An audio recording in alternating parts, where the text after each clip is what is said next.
एक साथ बहुत सारे बादल आके जुड़ जाते हैं तो अचानक बहुत जोर से वर्षा होने लगती है। तो अत्यधिक मूसलाधार वर्षा को बादल का फटना कहते हैं। ये कहाँ फटते हैं? तो ये बदलवे के बाद देखिए, यहाँ देखिए, यहाँ सारा बादल आ रहा है और यहाँ टकराया धड़ाम से यहाँ पर। तो यहाँ तो नॉर्मल बारिश, जरा सोचिए तो यहाँ जिसका घर होगा धड़ाम से बरसेगा, यहाँ खूब जोर से वर्षा होगी यहाँ पे। तो उत्तराखंड में बादल फटते हैं, पटना में बादल फटेगा।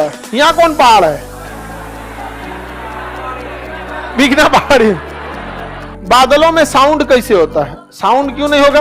एक झापड़ मारिए किसी को, साउंड होता है कि नहीं होता है? होता है। बादल आपस में टकरा जाते हैं। आपको पता है पानी में भी क्या होता है? भार होता है, वजन होता है। जब दो बादल आपस में टकराते हैं तो इनके अंदर जब भी कोई चीज गति कीजिएगा उसमें करंट उत्पन्न होता है। आप ऐसे हाथ रगड़ के देखिएगा, क्या हो जाएगा? इलेक्ट्रॉन। क्या उत्पन्न होगा? इलेक्ट्रॉन।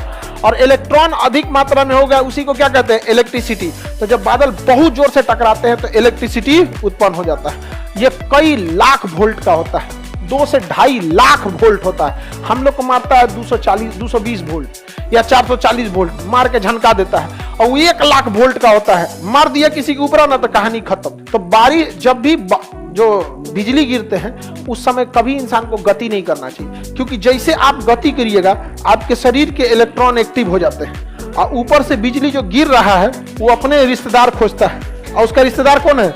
इलेक्ट्रॉन। ढाई दे आपके ऊपर गिर जाएगा, फिर बचने की कोई संभावना नहीं है, कोई नहीं। इसलिए जब भी बारिश वगैरह हो, बिजली वगैरह, सेफ जगह छुप जाइए, पेड़ के नीचे मत छुपिए, क्योंकि पेड़ अपने गति करते रहता है और उस पर इलेक्ट्रिक जाना चाहिए। नीचे गिर क्या रहा है? झुक जाना। घास उसके पास नहीं जाना चाहिए, पानी के पास नहीं जाना चाहिए। सूखा जमीन हो वहां चल जाइए, वरना पानी बिजली को खींच लेता है, घास पेड़ पौधा खींच लेते हैं। गाय भैंस पानी ज्यादा पिए रहती है, 1 बाल्टी पानी पिए ले है वो भी खींच सकती है। इसलिए देखिए वो गाय भैंस के ऊपर बिजली गिर जाता है। गांव में हल्ला किया से गोबर पे गिरता तो सोना बन जाता है, तो नहीं चलता उन लोग को। जिस तरह पानी वाली जहाज को सुनामी कुछ कर सकता है, उसलिए बिजली भी पानी वाली ऊपर वाली जहाज को कुछ नहीं कर सकता।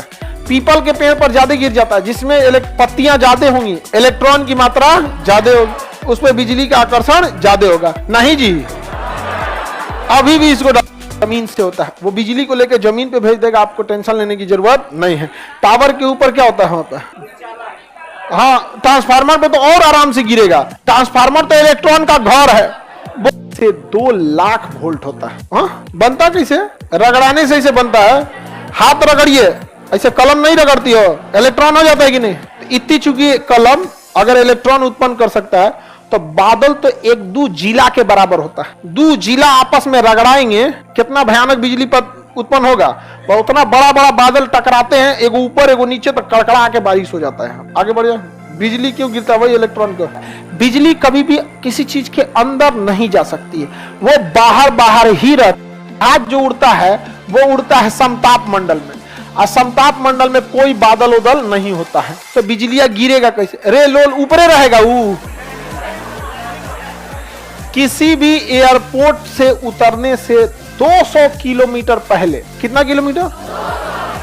200 किलोमीटर पहले वो अपने नीचे आने लगता है। आप यहां से दिल्ली जाइएगा या मुंबई जाइएगा ना, तो मुंबई से 200 किलोमीटर पहले वो समताप मंडल में रहेगा। समझा गया? उसके बाद वो एयर ट्रैफिक कंट्रोलर से पूछेगा मुंबई कि हम तो ऊपर हैं, यहाँ मौसम कुछ ना हो तो हुआ का हाल चाल है? कहेगा ना है ठीक, ऊपरे रहो, ऊपरे उड़ेगा। और जब पूछ लेगा तो बताएगा वेदर है 30 degree Celsius, temperature 30 degree Celsius, हवाओं की स्पीड 10 नॉट, हवाएं कितने डिग्री से आ रही हैं, विजुअलिटी कितना दूर आप देख सकते हैं।